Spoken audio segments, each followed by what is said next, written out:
Hi, welcome to MargaritaSays. This video is dedicated to Ned Vizzini.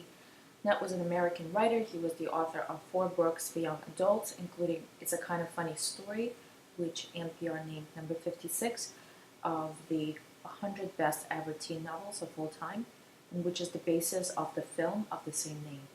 Vizzini suffered from depression, spending time in a psychiatric ward in his early 20s, and authoring several works about the illness. He was found dead in his native Brooklyn, New York, after an apparent suicide from a fall, age 32. This video is dedicated to Ned, and it's an apology to him because I feel that every time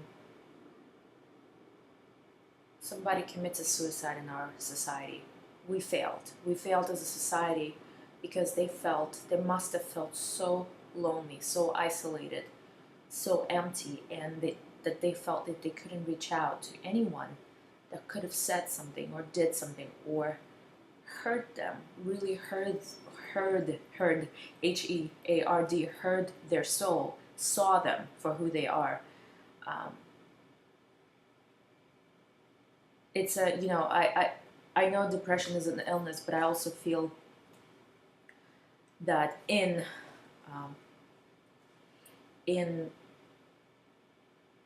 most of the people, it's triggered. It's not for no reason. In other words, it's triggered by a traumatic event, and then it becomes an illness. And it's a tragedy, and again, I feel we failed as a society. There's something wrong in our society that people commit suicide, that people feel so misunderstood and so isolated and so cut off and disconnected that the only way out is to leave this world. The amount of pain that they feel. I've met Ned in Hunter College. This was in around year 2000, around 2000, yeah, 2001, 2002, maybe around that. Ned published a book, Teen Angst, Naaah. I never read this book, but I read the article in the newspaper that said there's this very talented young author, and he goes to Hunter College where he studies computer programming, but his book is a success and it's been published, and he's been writing articles for, I forgot, there was a newspaper. It doesn't exist anymore. I'm sorry, I can't recall the name, but he's been writing articles, and one of his articles appeared in the New York Times, and he's got a book published. And of course, I was working on my music, and I contacted him for selfish reasons. I wanted to promote my music. I wanted to meet someone who's talented. I wanted to show him my music, and I knew he was doing a book tour, and I was wondering maybe I could perform with him. I don't know. Like, I had all of these ideas, and I sent him a letter and saying, look, I'm going to Hunter College and I'm a musician, and I told him about myself, and he suggested that we should meet, and we met up in Hunter College after classes, and then we took a stroll. I brought him my music, and we took a stroll to Central Park, and we talked, and then he took me to the Creative Artist Agency, which is like the best artist agency in New York.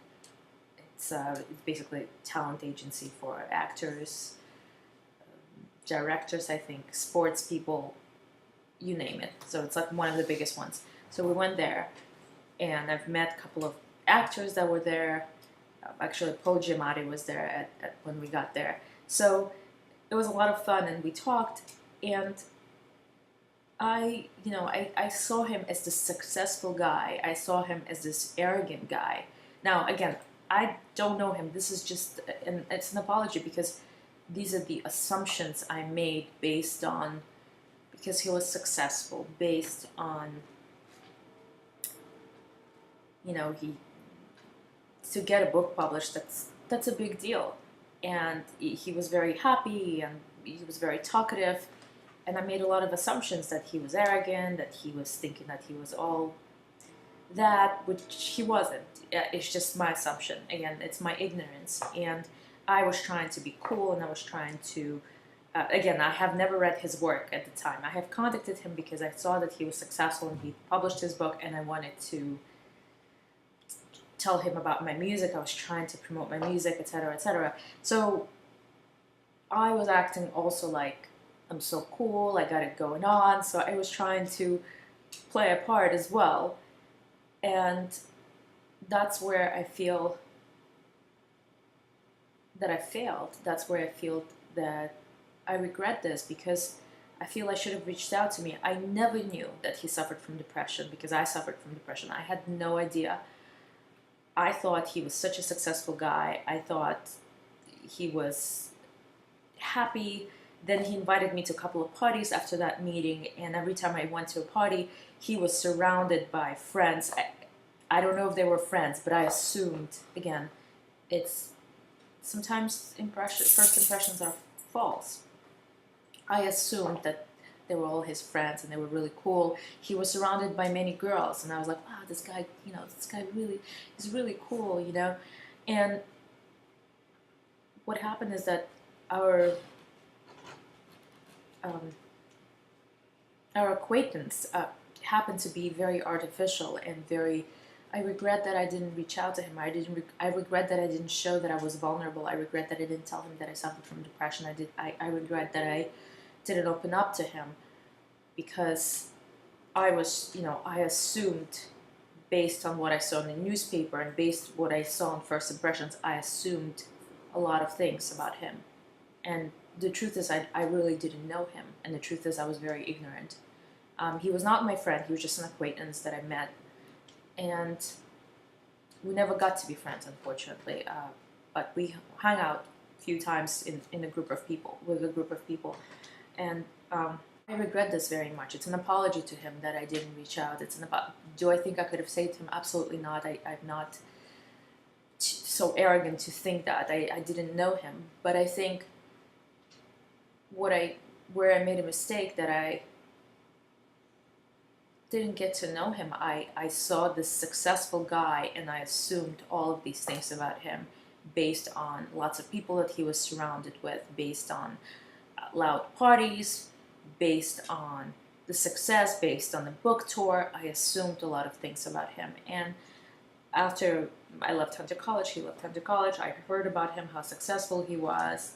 And when I read in the newspaper that he committed a suicide, I was shocked. So it's an apology, and it's also maybe a lesson learned. Maybe we should try to be courageous, to be vulnerable when we meet new people, and be authentic as much as we possibly can.